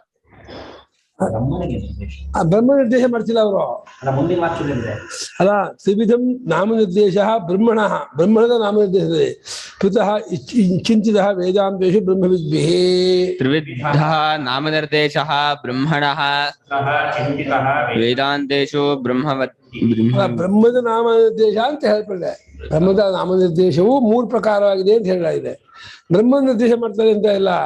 ಬ್ರಹ್ಮಕ್ಕೆ ಮೂರು ಬಗೆ. ಬ್ರಹ್ಮಕ್ಕೆ ಅಲ್ಲ, ಬ್ರಹ್ಮಜ್ಜರ ಮೂರು ಪ್ರಕಾರ ನಿರ್ದೇಶ. ಬ್ರಹ್ಮಜ್ಜರ ಹೆಸರು ಓಮದು ತತು ಸತು ಬ್ರಹ್ಮದ ಹೆಸರು, ಅದನ್ನ ನಿರ್ದೇಶ ಮಾಡ್ತಾ ಇದ್ದಾರೆ. ಅದು ಯಾವ್ದೋ ಒಂದು ನಿರ್ದೇಶ ಮಾಡುತ್ತೆ. ಬ್ರಹ್ಮ ನಿರ್ದೇಶ ಮಾಡ್ತಾ ಇಲ್ಲ ಸರ್. ಏನ್ ಹೇಳಿ, ಬ್ರಹ್ಮ ನಿರ್ದೇಶ ಮಾಡ್ತಾ ಇದೆ, ಯಾವ್ದನ್ನ ನಿರ್ದೇಶ ಮಾಡುತ್ತೆ? ಓಂ ತತ್ತು ಸತ್ತು ಅನ್ನೋದ್ರಿಂದ ಬ್ರಹ್ಮದ ಹೆಸರಾದ ಮೂರು ನಿರ್ದೇಶವಾಗಿವೆ ಅಂತ ಅರ್ಥ. ಬ್ರಹ್ಮದ ಮೂರು ಹೆಸರು ಯಾವುದೋ ಒಂದು ನಿರ್ದೇಶ. ಬ್ರಹ್ಮಕ್ಕೆ ನಿರ್ದೇಶ ಅಲ್ಲ ಮಾಡ್ತಿಲ್ಲ ಅವರು. ಕೇಳಿ, ಬ್ರಹ್ಮದ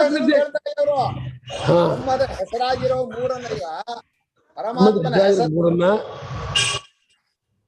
ಅಚ್ಯುತಾಯ ಅನಂತಾಯ ಮಹಾ ಗೋವಿಂದಾಯ ಮಹಾನ್ ಮೂರು ಹೆಸರು ಹೇಳಲ್ವಾ? ಬ್ರಹ್ಮದ ಹೆಸರನ್ನ ಮೂರನ್ನ ನಿರ್ದೇಶ ಮಾಡಿದೆ. ನಿರ್ದೇಶ ಮಾಡುವ ಸಾಧನಗಳು ಹೆಸರುಗಳು. ನಿರ್ದೇಶ ಮಾಡಿದೆ ಅಂತ ಹೇಳ್ತಾ ಇಲ್ಲ. ಬ್ರಹ್ಮಕ್ಕೆ ಮೂರು ನಿರ್ದೇಶಗಳು ಅಂತ ಹೇಳ್ತಾ ಇಲ್ಲ. ಬ್ರಹ್ಮದ ಮೂರು ಹೆಸರುಗಳನ್ನ ಯಜ್ಞಾದಿಗಳಿಗೆ ನೀವು ಉಪಯೋಗಿಸ್ಕೊಳ್ಳಿ ಅಂತ ಹೇಳ್ತಾ ಇದೆ. ಬ್ರಹ್ಮದ ನಿರ್ದೇಶ ಮಾಡೋ ಇದುಗಳು ಯಜ್ಞಾದಿಗಳನ್ನು ಉಪಯೋಗಿಸಕ್ಕೆ ಮಾಡುವ ಸಾಧನ ಅಂತ ಹೇಳ್ತಾ ಇದ್ದಂತೆ. ಬ್ರಹ್ಮದ ನಿರ್ದೇಶವಾಗಿರೋ ಬ್ರಹ್ಮನ್ ಹೇಳುವಂತಹ ಈ ಮೂರು ಪದಗಳು ಯಜ್ಞಾದಿಗಳನ್ನು ಮಾಡೋದಕ್ಕೆ ಉಪಯೋಗಿಸ್ಕೊಳ್ಳಿದ್ದನ್ನ. ಬ್ರಹ್ಮನ್ ಇದನ್ನು ನಿರ್ದೇಶ ಮಾಡ್ತಾ ಇಲ್ಲ ಇಲ್ಲಿ. ಓಂ ಅಂದ್ರೆ ಬ್ರಹ್ಮಕ್ಕೆ ಹೆಸರು. ಸರಿ, ಬ್ರಹ್ಮದ ಹೆಸರಾಗಿರೋ ಓಂ ತತ್ಸತ್ ಇದೆಯಲ್ಲ, ಅದರ ನಿರ್ದೇಶವನ್ನು ಮಾಡ್ತೀವಿ. ಯಾತಕ್ಕೆ? ಬ್ರಾಹ್ಮಣ ಅಲ್ಲ, ಇಲ್ಲಿ ಓಂ ತತ್ಸತ್ ಅನ್ನೋ ಪದದಿಂದ ಬ್ರಹ್ಮವನ್ನು ನಿರ್ದೇಶ ಮಾಡ್ತಾ ಇದೆ ಅಂತ ಅಲ್ಲ.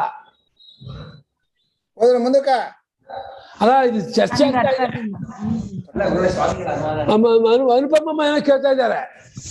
ಅದೇ ನನಗೆ ಅರ್ಥನೇ ಆಗ್ಲಿಲ್ಲ. ಅದೇ ನನಗೂ ಬ್ರಹ್ಮನ್ನೇ ನಿರ್ದೇಶ ಅಂತ ಅನ್ಸುತ್ತೆ ಅಲ್ವಾ? ಬ್ರಹ್ಮನ್ಗೆ ರೆಫರೆನ್ಸ್ ಅಲ್ವಾ? ಅಲ್ಲ ಅಂತ ಅರ್ಥ ಆಗ್ತಾ ಇಲ್ಲ. ಅಲ್ಲ, ಬ್ರಹ್ಮಕ್ಕೆ ಇರುವಂತಹ ಮೂರು ಹೆಸರಿದೆಯಲ್ಲ, ಓಂ ಅನ್ನೋದು ಬ್ರಹ್ಮದ ಹೆಸರು, ತತು ಸತು ಅದರ ನಿರ್ದೇಶವನ್ನು ಮಾಡ್ತೀವಿ. ಅದನ್ನ ಬ್ರಹ್ಮದ ಹೆಸರನ್ನು ಹೇಳ್ತೀವಿ. ಯಾತಕ್ಕೆ ಅಂದ್ರೆ ಹಿಂದೆ ಬ್ರಾಹ್ಮಣರು ವೇದ ಯಜ್ಞ ಅದರಿಂದಲೇ ಉಂಟಾಗಿರೋದ್ರಿಂದ ತನ್ಮೂಲಕವಾಗಿ ಇದನ್ನು ನಡಿಬೇಕು ಅನ್ನೋಕ್ಕೋಸ್ಕರ ಹೇಳ್ತೀವಿ ಅಂತ. ಮುಂದೆ ಬ್ರಹ್ಮನ್ನೇ ಹಂಗೆ ಕರೀತಾ ಇರೋದು ಕರೆಕ್ಟಾ ಅಲ್ಲ ಬ್ರಹ್ಮನ ಕೈ ಬಂದಿಲ್ಲ ಇದು. ಈ ಜಾಗದಲ್ಲಿ ಬ್ರಹ್ಮವನ್ನು 3 ಪದ ಹೇಳ್ತಾ ಇದೆ ಅಂತ ಹೇಳಿ ಬಂದಿಲ್ಲ. ಈ ಕಾಂಟೆಕ್ಸ್ಟ್ ಈ 3 ಪದಗಳು ಬ್ರಹ್ಮವನ್ನು ಹೇಳ್ತಾ ಇದೆ ಅಂತ ಹೇಳಿ ಬಂದಂತಹ ವಾಕ್ಯ ಅಲ್ಲ. ಬ್ರಹ್ಮದ ಹೆಸರಾಗಿರುವ ಈ 3 ಇದೆಯಲ್ಲ, ಬ್ರಹ್ಮದ ನಿರ್ದೇಶವಾದ ಈ 3 ಪದಗಳು, ಇವುಗಳನ್ನು ಉಪಯೋಗಿಸಿಕೊಂಡು ಯಜ್ಞದಾನ ತಪಸ್ಸುಗಳನ್ನು ಮಾಡಬೇಕು ಅಂತ ಹೇಳ್ತಾ ಇದ್ದಾರೆ. ಅದು ವಿಧಿ ಆಯ್ತು ಅವ್ರೆ. ನಿರ್ದೇಶ ಬ್ರಹ್ಮಕ್ಕೆ ಅಲ್ಲ, ಬ್ರಹ್ಮನ ಹೆಸರುಗಳನ್ನು ಇಟ್ಕೊಂಡು ಇದನ್ನ ಮಾಡಿ ಅಂತ.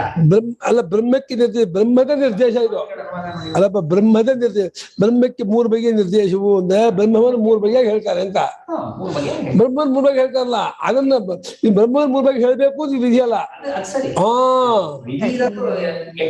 ಅದು ಆ ಸ್ವರೂಪದಿಂದಲೇ ಬ್ರಹ್ಮದ ನಿರ್ದೇಶ. ಅದು ಸ್ವರೂಪದಿಂದಲೇ ಓಂ ತತ್ವ ಸತು ಅನ್ನೋದು ಸ್ವರೂಪದಿಂದಲೇ ಬ್ರಹ್ಮದ ಹೆಸರದು. ಸ್ವರೂಪದಿಂದಲೇ ಬ್ರಹ್ಮದ ಹೆಸರಾದ 3 ನಾವು ಆ ನಿರ್ದೇಶವನ್ನ ತೆಗೆದುಕೊಂಡು ಮುಂದೆ ಈ ರೀತಿ ಉಪದೇಶ ಮಾಡ್ತೀವಿ. ಯಜ್ಞಗಳೆಲ್ಲ ಮಾಡ್ಬೇಕಾದ್ರೆ ಬ್ರಹ್ಮನ ಹೆಸರು ಕರೀದೆ ಓಂ ತತ್ಸತ್ ಅಂತೀವಿ. ಓಂ ತತ್ಸತ್ ಉಪಯೋಗಿಸ್ಕೊಂಡು ಯಜ್ಞದಾನ ತಪಸ್ಸನ್ನು ಉಪಯೋಗಿಸಿ ಮಾಡ್ರಿ, ಅದು ವೀರ್ಯೋತ್ತರವಾಗತ್ತೆ ಅಂತ.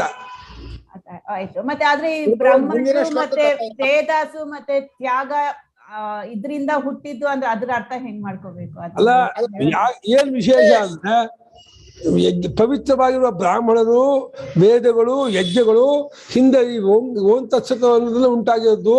ಅದು ಬಹಳ ಶ್ರೇಷ್ಠವಾದ ಈ 3 ಪದಗಳು ಅಂತ. ಓಂ ತತ್ವ ಸತ್ವ 3 ಪದಗಳು ಬಹಳ ಶ್ರೇಷ್ಠ. ಮುಂದಿನ ಶ್ಲೋಕ ಕನ್ವಯ. ಮುಂದಿನ ಶ್ಲೋಕದಲ್ಲಿ ಅಂದ್ರೆ ಬ್ರಹ್ಮನ ನಿರ್ದೇಶ ಮಾಡಕ್ ಬಂದೇ ಅಲ್ಲ.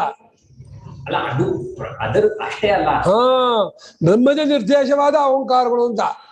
ಬ್ರಹ್ಮದ ನಿರ್ದೇಶವಾಗಿರೋ ಓಂ ತತ್ಸತ್ತುಗಳು, ಬ್ರಹ್ಮದ ನಿರ್ದೇಶವಾಗಿರೋ ಬ್ರಹ್ಮವಾಚಕವಾಗಿರುವ ಆ ಪದಗಳಿದೆಯಲ್ಲ, ಬ್ರಹ್ಮವಾಚಕವಾಗಿರುವ 3 ಪದ ಅಲ್ಲ.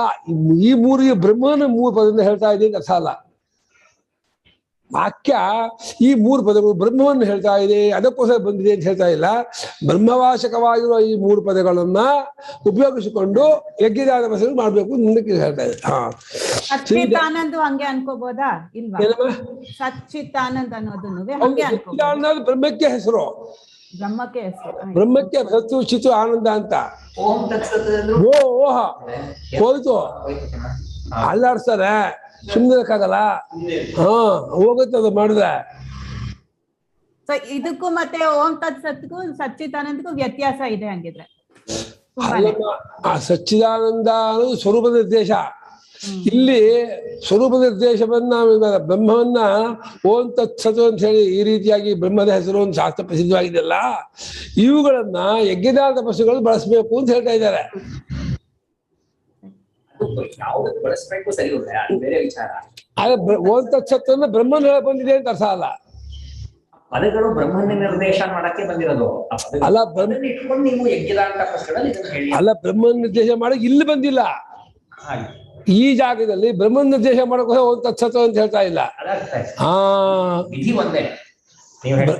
ಬ್ರಹ್ಮದ ನಿರ್ದೇಶವಾಗಿರೋ ಬ್ರಹ್ಮವನ್ನು ಹೇಳುವಂತಹ 3 ಪದಗಳಿದೆಯಲ್ಲ, ಆ 3 ಪದಗಳು ಬಹಳ ವಿಶೇಷವಾದ 3 ಪದಗಳು. ಯಾಕೆ?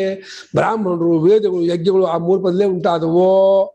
ಮುಂದೆ ನಡೆಯುವಂಥ ಎಲ್ಲಾ ಕ್ರಿಯೆಗಳಲ್ಲೂ ಅದನ್ನು ಬಳಸಬೇಕು ಅಂತ ಹೋಳಕ್ಕೆ. ತ್ರಿವಿಧ ನಾಮನಿರ್ದೇಶ ಬ್ರಹ್ಮಣ ಸ್ಮೃತಃ ಚಿಂತಿತಃ ವೇದಾಂತೇಷು ಬ್ರಹ್ಮವಿದ್ಭಿಃ. ತ್ರಿವಿಧ ನಾಮನಿರ್ದೇಶಃ ಬ್ರಹ್ಮಣಃ ಸ್ಮೃತಃ ಚಿಂತಿತಃ ವೇದಾಂತೇಷು ಬ್ರಹ್ಮವಿದ್ಭಿಃ.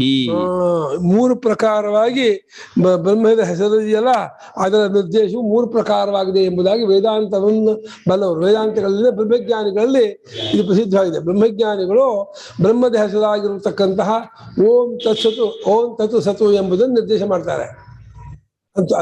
ಬ್ರಹ್ಮದ ಹೆಸರು ಈ 3 ಎಂಬುದನ್ನು ಹೇಳ್ತಾ, ಬ್ರಹ್ಮದ ಹೆಸರಾಗಿರ್ತಕ್ಕಂಥ ಆ 3 ಬ್ರಹ್ಮದ ಹೆಸರು ಎಂಬುದಾಗಿ ಹೇಳುತ್ತಾರೆ. ಯಾವುದನ್ನ? ಓಂ ತತ್ವ ಸತ್ವ ಎಂಬುದನ್ನ. ಆ ಬ್ರಹ್ಮದ ಹೆಸರು ಅಂತ ಹೇಳಿ ಪ್ರಸಿದ್ಧವಾಗಿರೋ ಈ 3 ಇದೆಯಲ್ಲ, ಇದರಿಂದ ಏನು? ಬ್ರಾಹ್ಮಣ ತೇನ ನಿರ್ದೇಶೇನ ತ್ರಿವಿಧೇನ, ಬ್ರಾಹ್ಮಣ ತೇನ ನಿರ್ದೇಶೇನ ತ್ರಿವಿಧೇನ, ವೇದಾಶ್ಚ ಯಜ್ಞಾಶ್ಚ ವಿಹಿತಾಃ ನಿರ್ಮಿತಾಃ, ವೇದಾಶ್ಚ ಯಜ್ಞಾಶ್ಚ ವಿಹಿತಾಃ ನಿರ್ಮಿತಾಃ, ಪುರಾಪೂರ್ವಮಿತಿ ಪುರಾಪೂರ್ವಂ ಇತಿ ನಿರ್ದೇಶಸ್ತುತ್ಯರ್ಥಮುಚ್ಯತೆ. ನಿರ್ದೇಶಸ್ತುತ್ಯರ್ಥಂ ಉಚ್ಯತೆ. ಈಗ ತ್ರಿವಿಧೇನ ನಿರ್ದೇಶೇನ ಬ್ರಾಹ್ಮಣ ವೇದಾಶ್ಚ ಯಜ್ಞಾಶ್ಚ ವಿಹಿತಾಹ ನಿರ್ಮಿತಾಹ ಅಂತ ಅರ್ಥ. ಈ ಮೂರು ವಿಧವಾದಂತಹ ಬ್ರಹ್ಮ ನಿರ್ದೇಶದಿಂದಲೇ ಅಂದ್ರೆ ಬ್ರಹ್ಮದ ನಾಮಗಳಿಂದಲೇ ಹಿಂದೆ ವೇದಗಳು ಯಜ್ಞಗಳು ಬ್ರಾಹ್ಮಣರು ಉಂಟಾದರು ಅಂದ್ರು.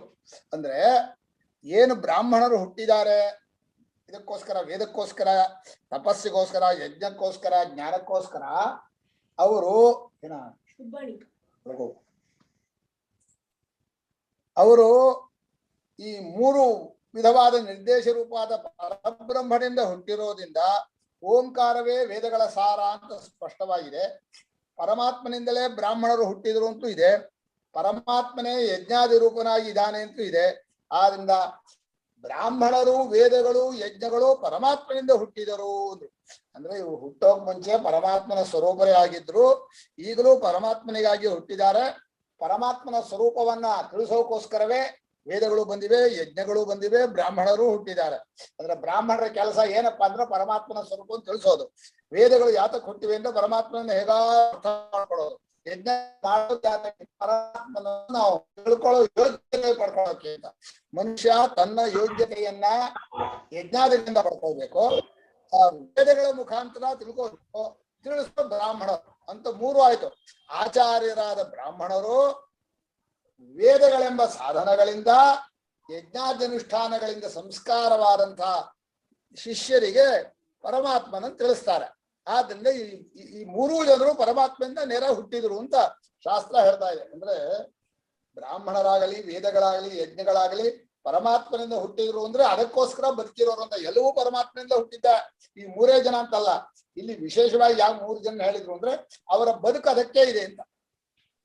ಪರಮಾತ್ಮನಿಗಾಗಿ ಬದುಕು, ಪರಮಾತ್ಮನ ತಿಳಿಸೋಕೋಸ್ಕರ ಜೀವನ, ಪರಮಾತ್ಮನಿಗಾಗಿ ಯಜ್ಞ, ಪರಮಾತ್ಮನಿಗಾಗಿ ವೇದಗಳು. ಸರ್ವೇ ವೇದಾಯತ್ ಪದಮಾಮನಂತಿ. ಆದ್ರಿಂದ ಈ ಮೂರನ್ನ ಸ್ಪೆಷಲ್ ಆಗಿ ನಿರ್ದೇಶ ಮಾಡಿ ಬ್ರಾಹ್ಮಣರು ವೇದಗಳು ಯಜ್ಞಗಳು ಈ ಮೂರೂ ಪರಮಾತ್ಮನ ಹುಟ್ಟಿದ್ರು ಅಂತ. ಈ ಮೂರನ್ನೇ ಯಾಕೆ ಹೇಳಿದ್ರು ಅಂದ್ರೆ ಮೂರು ಪರಮಾತ್ಮನನ್ನೇ ತಿಳಿಸೋಕೋಸ್ಕರ ಇರೋದಾದ್ರಿಂದ ಅವು ಮೂರು ಪರಮಾತ್ಮನಿಂದ ಹುಟ್ಟಿದ್ರು ಅಂತ ಹೊಗಳಿದೆ. ಈ ಮೂರು ನಾಮಗಳನ್ನ ಅಂದ್ರೆ ಪರಮಾತ್ಮನ ಮೂರು ನಾಮಗಳನ್ನ ಮುಂದೆ ಈ ಮೂರನ್ನು ಬಯಸ್ಬೇಕು. ಯಾರೋ ಬ್ರಾಹ್ಮಣರು ತಾವು ಮಾಡುವಂತಹ ಯಜ್ಞಾದಿಗಳಲ್ಲೂ ವೇದಗಳಲ್ಲೂ ಬಳಸ್ಬೇಕು. ಆಮೇಲೆ ಹೇಳುವಾಗಲೂ ಆ ಅನುಷ್ಠಾನ ಮಾಡುವಾಗಲೂ ಓಂಕಾರದಿಂದ ಪರಮಾತ್ಮನಿಗಾಗಿ ಮಾಡಬೇಕು ಅನ್ನೋಕ್ಕೋಸ್ಕರವಾಗಿ ಈ ಮೂರೂ ಕೂಡ ಓಂ ತತ್ಸತ ನಮ್ಮ ಮೂರು ಪರಮಾತ್ಮನಗಳು ಮುಂದೆ ಯಜ್ಞಾದಿ ಬೇಕು ಅನ್ನೋದೇ ವಿಧಿ. ತಾತ್ಪರ್ಯ ಯಜ್ಞಾದಿ ಕ್ರಿಯೆಗಳಲ್ಲಿ ಬಳಸಬೇಕು ಅಂತ. ಅದಕ್ಕೆ ಮೊದಲು ಪರಮಾತ್ಮನ ನಾಮಗಳು ಅಂತ ಹೇಳಿ ಅವುಗಳಿಂದ ಈ ಮೂರು ಹುಟ್ಟಿವೆ ಅಂತ ಹೇಳಿ ಆ ಯಜ್ಞ ಮತ್ತು ವೇದಗಳಲ್ಲಿ ಪರಮಾತ್ಮನ ನಾಮಗಳನ್ನ ನೀವು ಪೂರ್ಣವಾಗಿ ಬಳಸ್ಬೇಕು. ಅದಕ್ಕೆ ನಮ್ಮಲ್ಲಿ ಬರೀ ವೇದಾಧ್ಯಯನ ಮಾಡಿದ್ರೆ ಭಾಗಶಃ ಆಗತ್ತೆ, ಓಂಕಾರ ಮಾಡಿಬಿಟ್ರೆ ಎಲ್ಲಾ ವೇದಗಳು ಆಯ್ತು ಅಂತ. ಯಜ್ಞಾದಿಗಳನ್ನ ಮಾಡಿದ್ರೆ ಒಂದೇ ಕೆಲವು ಯಜ್ಞ ಆಗತ್ತೆ. ಓಂಕಾರವನ್ನ ಜಪ ಮಾಡ್ತಾ ಇದ್ದು ಬಿಟ್ರೆ ಜ್ಞಾನಿಗಳಿಗೆ ಎಲ್ಲ ಯಜ್ಞಗಳು ಅಡಕವಾಗತ್ತೆ, ಸಕಲ ಯಜ್ಞಗಳನ್ನು ಮಾಡಿದಾಗ ಆಗತ್ತೆ ಅಂತೇಳಿ ಆ ಪರಮಾತ್ಮನ ಸ್ವರೂಪವಾದ ಯಜ್ಞ ಓಂಕಾರ ವೇದ ಇವುಗಳನ್ನೆಲ್ಲ ಸ್ತುತಿ ಮಾಡ್ತಾ ಇದೆ. ಆದ್ರಿಂದ ತಸ್ಮಾತ್ ಮುಂದಕ್ಕೆ ಹೇಳಿ ತಸ್ಮಾತ್ ಓ ತಸ್ಮಾದೋಮಿತ್ಯುದಾಹೃತ್ಯ ಯಜ್ಞದಾನ ತಪಃ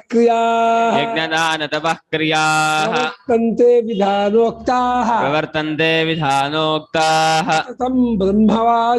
ಸತತಂ ಬ್ರಹ್ಮವಾದಿನಾಂ ತಸ್ಮಾದೋಮಿತ್ಯುದಾಹೃತ್ಯ ಯಜ್ಞದಾನ ತಪಃ ಕ್ರಿಯಾಃ ಪ್ರವರ್ತಂತೆ ವಿಧಾನೋಕ್ತಾಃ ಸತತಂ ಬ್ರಹ್ಮವಾದಿನಾಂ. ತಸ್ಮಾತ್ ಓಂ ಇತಿ ಉದಾಹೃತ್ಯ ಯಜ್ಞದಾನ ತಪಃ ಕ್ರಿಯಾಃ ಪ್ರವರ್ತಂತೆ ವಿಧಾನೋಕ್ತಾಃ ಸತತಂ ಬ್ರಹ್ಮವಾದಿನಾಂ.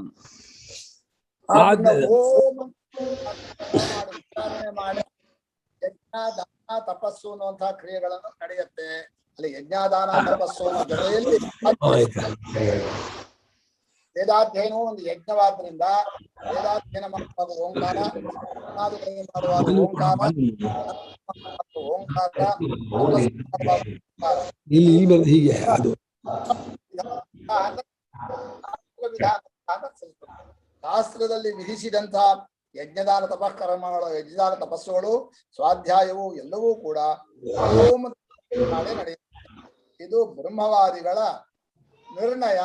ಬ್ರಹ್ಮಜ್ಞಾನಿಗಳು ನಿರ್ಣಯ ಮಾಡಿದ್ದಾರೆ, ಹೀಗೇ ಆಗಬೇಕು ಅಂತ. ಭಾಷ್ಯ ಓದಿಸಿ.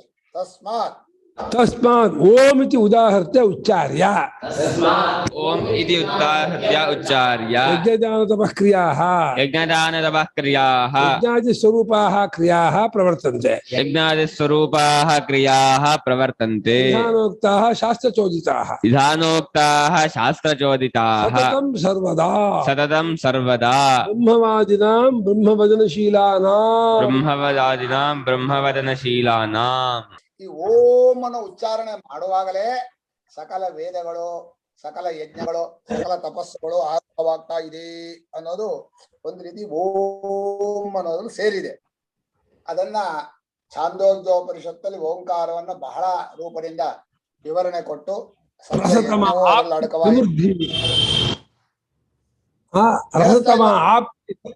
ರಸತಮ ಆಪ್ತಿ ಸಮೃದ್ಧಿ ಸರ್ವಕಾಮಾವಾಪ್ತಿ. ಹೌದು, ಎಲ್ಲವೂ ಅದರಲ್ಲಿದೆ. ಆದ್ರಿಂದ ಓಂ ಅನ್ನೋದು ಎಲ್ಲ ವೇದಗಳ ಎಲ್ಲ ಯಜ್ಞಗಳ ಸಾರ ಹೌದು, ಅನುಭವದಲ್ಲೂ ಕಾಣುತ್ತೆ. ಆದ್ರಿಂದ ಓಂ ಎಂಬುದನ್ನು ಉಚ್ಚಾರಣೆ ಮಾಡಿಯೇ ಯಜ್ಞ ದಾನ ತಪಸ್ಸು ಅಂದ್ರೆ ಎಲ್ಲಾ ಸ್ವಕರ್ತವ್ಯ. ಅದಕ್ಕೆ ನಮ್ಮ ಗೀತೆಯಲ್ಲಿ ಇನ್ನೊಂದ್ ಕಡೆಯಲ್ಲಿ ಯತಃ ಪ್ರವೃತ್ತಿರ್ಭೂತಾನಾಂ ಏನ ಸರ್ವಮಿದಂ ತತಂ ಹೇಳುವಾಗ ಆ ಪರಮಾತ್ಮನ ಹೃದಯದಲ್ಲಿ ಇರೋದ್ರಿಂದ ನಮ್ಮ ದೇಹೇಂದ್ರಿಯಗಳ ಚೇಷ್ಟೆ ಎಲ್ಲ ನಡೀತಾ ಇದೆ. ಆ ಪ್ರವೃತ್ತಿಯು ಇವನು ಹೇಳಿದ ಹಾಗೆ, ಧ್ರುವ ಹೇಳಿದ ಹಾಗೆ, ಯೋಂತ ಪ್ರವಿಶ್ಯ ಮಮ ವಾಚ ಮಿಮಾಂ ಪ್ರಸುಪ್ತಾಂ ಸಂಜೀವಯತ್ ಅಖಿಲ ಶಕ್ತಿ ಧರಸ್ವದ. ಓಂ ಅನ್ನುವಂಥ ಪರಮಾತ್ಮನಿಂದ ಎಲ್ಲ ನಡೀತಾ ಇದೆ. ನಾನು ಅಂತ ಮಾಡ್ತಾ ಇರೋದು ಏನೂ ಇಲ್ಲ, ಎಲ್ಲ ಒಳಗಿರುವ ಚೈತನ್ಯದಿಂದ ನಡೀತಾ ಇದೆ. ನನ್ನ ಮಾತಾಗಲಿ, ನನ್ನ ಶಕ್ತಿಯಾಗಲಿ, ನನ್ನ ಜ್ಞಾನವಾಗಲಿ, ನನ್ನ ಕ್ರಿಯೆಗಳಾಗಲಿ ಓಂಕಾರದಿಂದ ನಡೀತಾ ಇದೆ ಅಂತ ಹೇಳಿ ಆರಂಭ ಮಾಡಿ, ಆಮೇಲೆ ಏನೇನ್ ಕರ್ಮ ಮಾಡ್ತೀವೋ ನಮ್ಮ ಕರ್ತವ್ಯವನ್ನ ಅರ್ಪಣೆಯನ್ನು ಅಲ್ಲೇ ಮಾಡ್ಬೇಕು. ಅರ್ಪಣೆಯು ತಾನಾಗಿ ಆಗ್ತಾ ಇದೆ, ಆದ್ರೆ ನಾನು ಅಂತ ಮಾಡಿದೀನಿ ಅನ್ನೋದನ್ನ ಬಿಡಬೇಕು. ಆ ಫಲಸ್ವರೂಪನು ಅವನೇ ಆದ್ರಿಂದ ಫಲವನ್ನು ಅರ್ಪಣೆ ಮಾಡಿ, ಆ ಕರ್ಮಾಭಿಮಾನವನ್ನು ಅರ್ಪಣೆ ಮಾಡಿ, ಆರಂಭದಲ್ಲೂ ಪರಮಾತ್ಮನಿಂದಲೇ ನಡೀತಾ ಇದೆ ಅಂತ ಯೋಚನೆ ಮಾಡಿ, ಹೀಗೆ ಶಾಸ್ತ್ರದಲ್ಲಿ ನಿಮಗೆ ವಿಧಿಸಿರುವ ಈ ಶಾಸ್ತ್ರದಲ್ಲಿ ವಿಧಿಸಿರುವ ನಿಮ್ಮ ಕರ್ತವ್ಯ ಅಂದ್ರೆ ಅದು ಮನೆ ಕೆಲಸ ಇರಬಹುದು, ವ್ಯಕ್ತಿಗತ ಕುಟುಂಬಗತ ಯಾವ ಕರ್ತವ್ಯವಾದ್ರೂ ಶಾಸ್ತ್ರವೇ ವಿಧಿಸಿರೋದು. ಶಾಸ್ತ್ರವೇ ಕೌಟುಂಬಿಕ ವ್ಯವಸ್ಥೆ, ವರ್ಣಾಶ್ರಮ ವ್ಯವಸ್ಥೆಗೆ ಅವರವರ ಕರ್ತವ್ಯಗಳನ್ನು ಹೇಳಿದೆ. ಆದ್ರೆ ಓಂಕಾರವನ್ನು ಹೇಳ್ತಾ ಎಲ್ಲಾ ಕರ್ತವ್ಯಗಳನ್ನು ನೀವು ಮಾಡಿ ಭಗವಂತನಿಗೆ ಅರ್ಪಣೆ ಮಾಡಿ. ಓಂ ಅನ್ನೋದೇ ಪರಮಾತ್ಮನಿಗೆ ಅರ್ಪಣೆಯ, ಪರಮಾತ್ಮನಿಂದ ಆರಂಭವಾಗ್ತಾ ಇದೆ, ಪರಮಾತ್ಮನಿಗೋಸ್ಕರ ಮಾಡ್ತಾ ಇರೋದು, ಅಷ್ಟು ಭಗವಂತನಿಗೆ ಸಮರ್ಪಿತ ಅನ್ನೋ ಭಾವ ಓಂಕಾರದಲ್ಲಿದೆ. ಇದನ್ನ ಬ್ರಹ್ಮವಾದಿಗಳು ಅಂದ್ರೆ ವೇದವಾದಿಗಳು ಅಂತ ಅರ್ಥ. ಬ್ರಹ್ಮವನ್ನು ತಿಳಿದವರು, ಪರಮಾತ್ಮವನ್ನು ತಿಳಿದವರು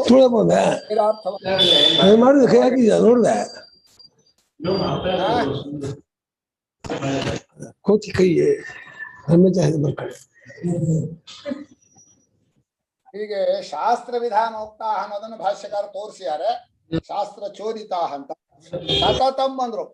ಸತತಂ ಅಂದ್ರೆ ನಮ್ಮ ಕರ್ತವ್ಯ ಏನೇ ನಡೀತಾ ಇರ್ಲಿ ಯಾವಾಗಲೂ ಹೀಗೆ ಮಾಡಬೇಕು. ಬ್ರಹ್ಮವಾದಿನಾಂ ಬ್ರಹ್ಮವದನಶೀಲಾನಾಂ, ಬ್ರಹ್ಮ ಅಂದ್ರೆ ವೇದಾರ್ಥವನ್ನು ತಿಳಿದವರು, ಪರಬ್ರಹ್ಮವನ್ನು ತಿಳಿದವರು, ಅವರು ಈ ರೀತಿಯಾಗಿ ಮಾಡ್ತಾ ಇದ್ದಾರೆ. ಆದ್ರೆ ನೀವು ಮಾಡಿ. ನಮ್ಮಲ್ಲಿ ಹಿಂದೆ ಮಾಡಿದ್ದಂತೆ ಮಾಡೋ ಜನ ಜಾಸ್ತಿ. ಯಾರು ಹೊಸ ಶಾಸ್ತ್ರ ಹೊಡ್ಕೊಳಕ್ ಹೋಗಲ್ಲ. ಏನ್ ನಡೀತಾ ಇದೆಯೋ ಹಾಗೆ ಮಾಡಿದ್ರಾಯ್ತು ಅಂತಾರೆ. ಏನಾಸ್ಯ ಪಿತರೋ ಯಾತ ಏನ ಯಾತ ಪಿತಾಮಹ ಅಂತ. ನಮ್ಮ ತಂದೆಯವರು ಅಜ್ಜ ಏನ್ ಮಾಡಿದ್ರು ಹಾಗೆ ಮಾಡ್ಬಿಡು. ಅನುಪಶ್ಯ ಯಥಾ ಪೂರ್ವೆ ಪ್ರತಿಪಶ್ಯ ತಥಾಪರೇ.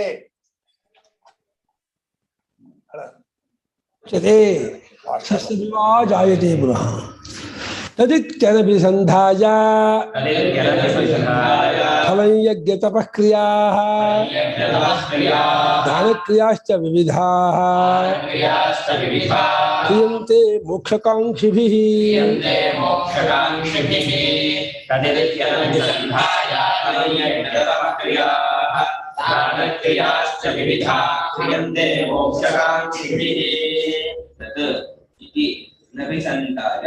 फलं यज्ञतपक्रियाः दानक्रियाः च विविधाः क्रियन्ते मोक्षकांक्षिभिः. ತತ್ ಅನ್ನೋ ಪದವನ್ನು ಕೂಡ ಅಭಿಸಂಧಾಯ ಅನಭಿಸಂಧಾಯ ಅಂದ್ರೆ ಅಭಿಮಾನ ರಹಿತ ಅಂತ. ಅಭಿಸಂಧಿ ಅಂದ್ರೆ ನಾನು ಮಾಡ್ತಾ ಇದ್ದೀನಿ, ನನ್ನ ಕೆಲಸ ಅಂತ, ನಾನು ಮಾಡಿದ್ದು, ಇದು ನನ್ನದೇ ಆದದ್ದು ಅಂತ ಹೇಳಿ ಈ ಅಭಿಮಾನವನ್ನ ಇಟ್ಟುಕೊಳ್ಳದೆ ಅನ್ನೋದು ತತ್ ಅನ್ನೋ ಪದದಿಂದ ಗೊತ್ತಾಗತ್ತೆ. ಫಲಂಚ ಅನಭಿಸಂಧಾಯ, ಫಲದಲ್ಲೂ ಆಗ್ರಹ ಇರಬಾರ್ದು. ಯಾಕಂದ್ರೆ ಫಲ ಅನ್ನೋದು ನಮ್ಮ ಕೈಲಿ ಇರೋದೂ ಇಲ್ಲ.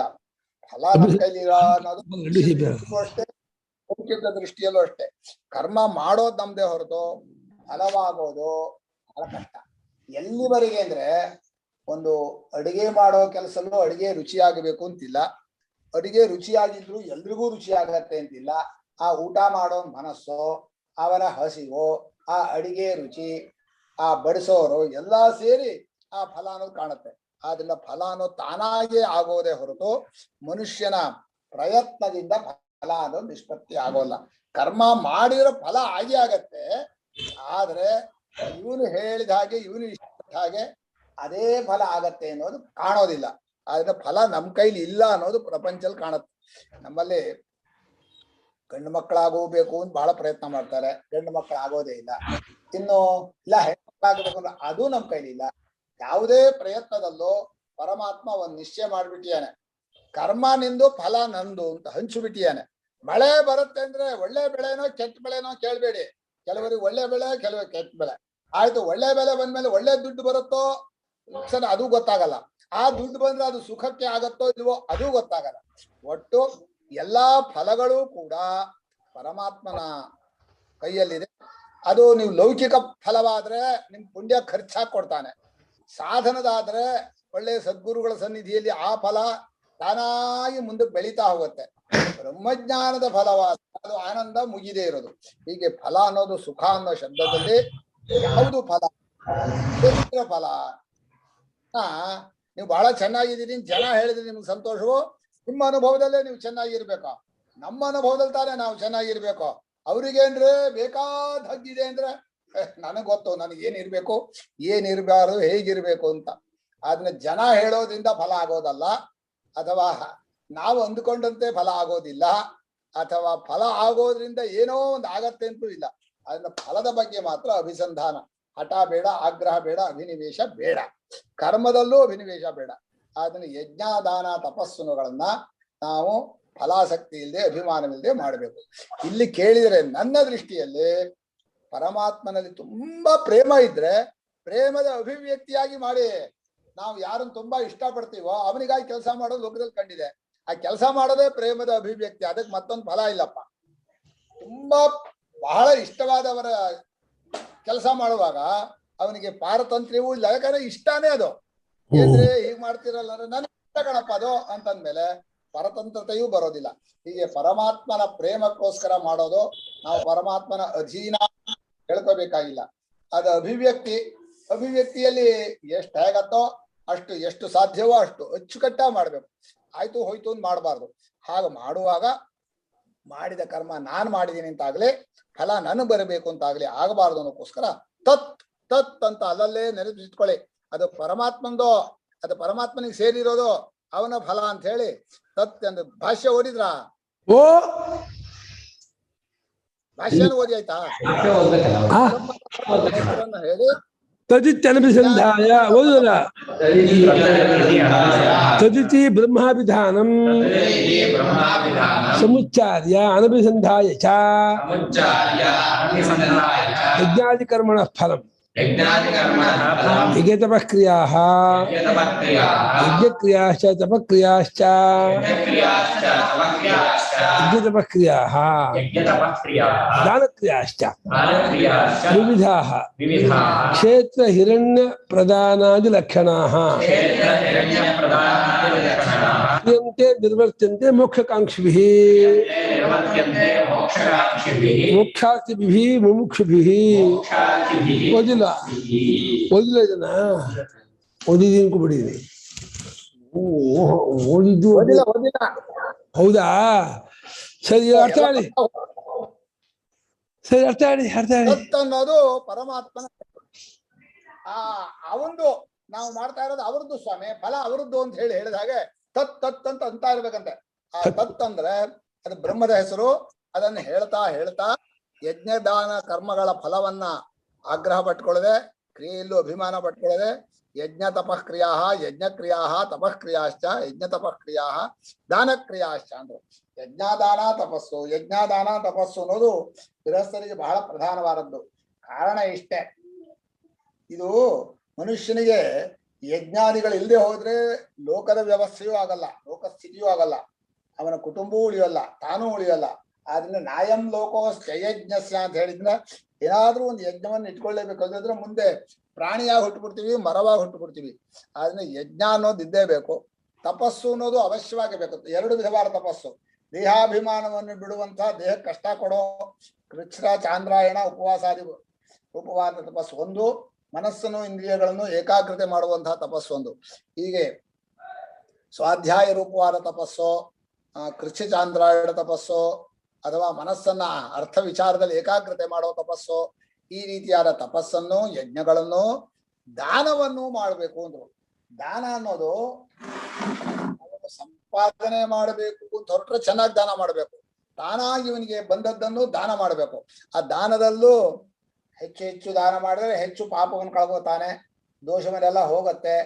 ಮನುಷ್ಯ ಬಿಟ್ಟು ಹೋಗೋಕ್ಕಿಂತ ಕೊಟ್ಟು ಹೋಗೋದು ಒಳ್ಳೇದು ಅಂತ ಹೇಳಿದ್ರು ಬಿಟ್ಟು ಹೋಗ್ತೀವಿ. ಕೊಟ್ಟು ಹೋದ್ರೆ ಅದು ಪುಣ್ಯ ಏನಾದ್ರು ತಗೊಂಡು ಹೋಗ್ಬೋದು. ಅಷ್ಟೇ ಅಲ್ಲ, ದಾನ ಮಾಡುವಾಗಲೂ ಯಾವ ದಾನ ಉತ್ತಮ ಅಂತ ಹೇಳ್ತಾ ಹೋಗ್ತಾರೆ ಅವರು.